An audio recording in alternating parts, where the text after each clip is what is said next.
Здравейте, приключенци! С вас е Марто от The Adventurers Guidebook, каналът, който ви помага да навлезнете в света на екстремните спортове. В днешното видео ще си говорим за безопасността по време на каране на писти, правилата за движение, къде и как да спираме и как да реагираме, ако станем свидетел на инцидент или сме участник в такъв.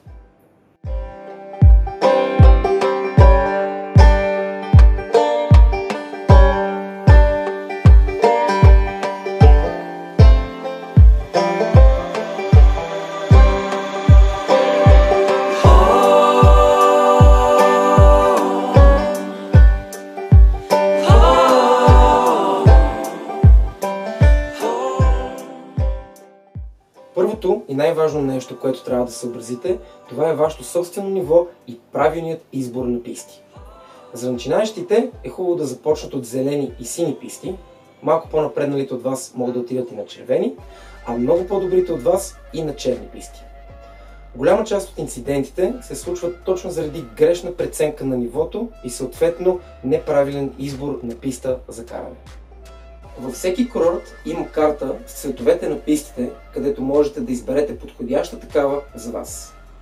Когато вече сте се качили с лифта нагоре и започнете да се спускате, винаги съобразявайте скоростта си с вашите умения и също така с това колко е натоварена самата писта.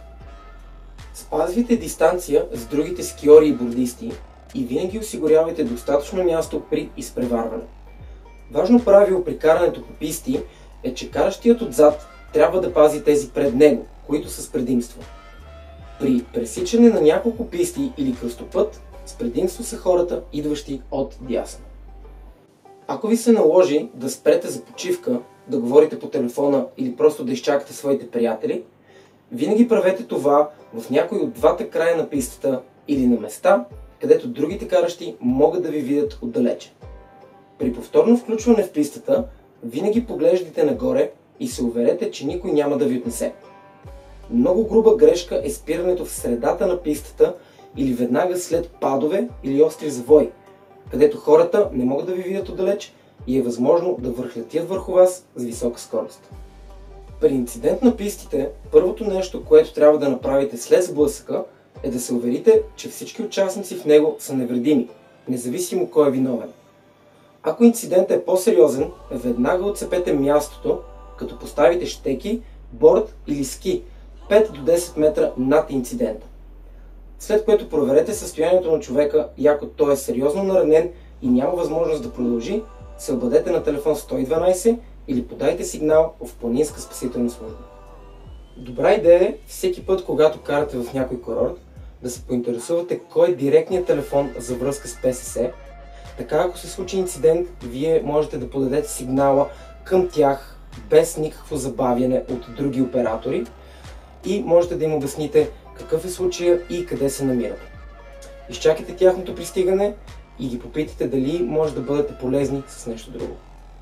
За съжаление, инцидентите по пистите са ежедневие, но се надяваме, че с тези съвети ще успеете максимално да ги избегнете или ако попаднете в такъв, да знаете как да реагирате бързо и адекватно.